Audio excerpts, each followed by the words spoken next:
Let's turn our attention to Anambra State, where the government has shut down a facility operating as a hospital in Okoye local government area after uncovering it was being allegedly used as a baby factory. The Mother and Child Hospital and Maternity, located at the School Road near Tansian University, was sealed on Saturday following a raid that began on Friday. Officials from the State Ministry of Health, in collaboration with security agencies, has arrested 15 persons, including 5 pregnant women and key staff members. Many teenage girls were also rescued from this facility. The State Commissioner for Health, Dr. Afam Obidike, said the facility was operating with a falsified license and was owned by a self-proclaimed medical doctor from Delta State. Dr. Obidike alleged that the syndicate was involved in trafficking and exploiting girls aged 15, 19 and 21. The commissioner confirmed that a full investigation had begun and suspects would face charges including human trafficking, unlawful detention and child exploitation. Executive Director, Integrated Anti-Human Trafficking and Community Development Initiative, I hope Okoye joins me on the news. It's good to have you join us.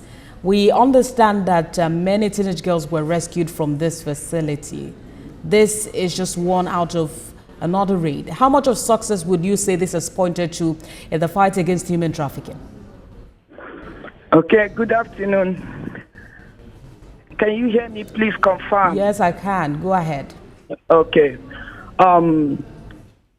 This is one out of the various fights and interventions of this present administration of Professor Charles Chukwuma Soludo that has a zero tolerance to all form of trafficking and all form of gender-based violence and any form of violence and exploitation of the vulnerable in the state.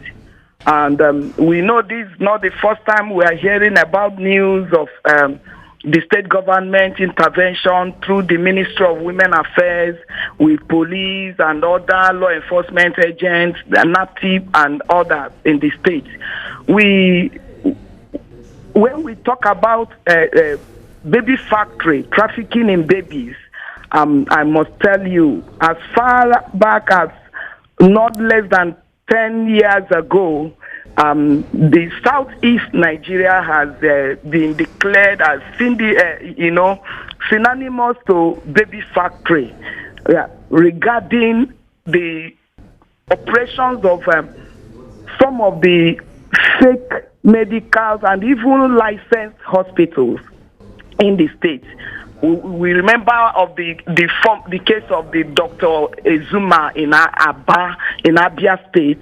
Even after the intervention of police, NAPTIP, everything, his hospital will be sealed, and before you know it again, he has relocated to another place and continues the business in trafficking. That's another source of concern, identifying some of these medical facilities. Yeah.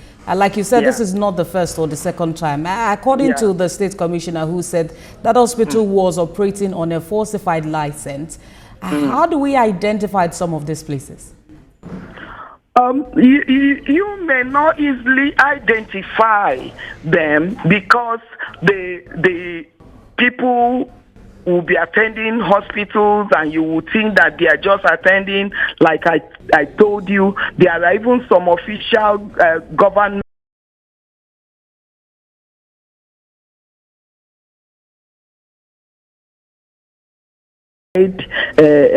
registered hospitals.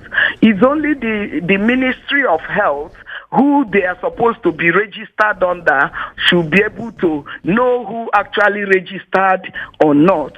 But when it comes to it is not only the hospitals that are involved in this baby trafficking in the state. We know about the so-called homes, social, they call it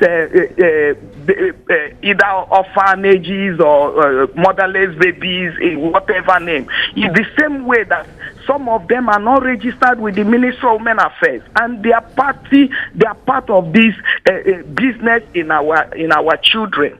So why the only ministries that in charge, that supervises and monitors these institutions, most of them, they are in the better position to know who is registered, who is operating under falsified documents. But right. I'm telling you that it's not just the ones that are falsifying. Okay. Having been part of this process, you see the name of my organization, we have been part of this since 2009. You look at how many years we have been in the state, and we know that some cases have been traced to some registered, even mission-owned hospitals where you still see baby factories are going on. It's only during investigation when a victim or somehow is being identified, or one way or the other information is gotten, maybe previous incidences, that when investigation is carried out by the ministry or the law enforcement agents, that you'll be able to identify that these things, people will be coming in and going, think that these people are there. Just like when you talk about people being forced into prostitution, you would think that they are just there on their way, on their own accord to do prostitution. Meanwhile, you wouldn't know. It's great that your organization, the Integrated Anti-Human Trafficking and Community Development Initiative, is, in this fight to ensure that this criminal element are taken away from the society. But that's a fine place to leave the conversation for now. Executive Director, Integrated Anti-Human Trafficking and Community Development Initiative, Hope Okoye. Thank you for talking to us.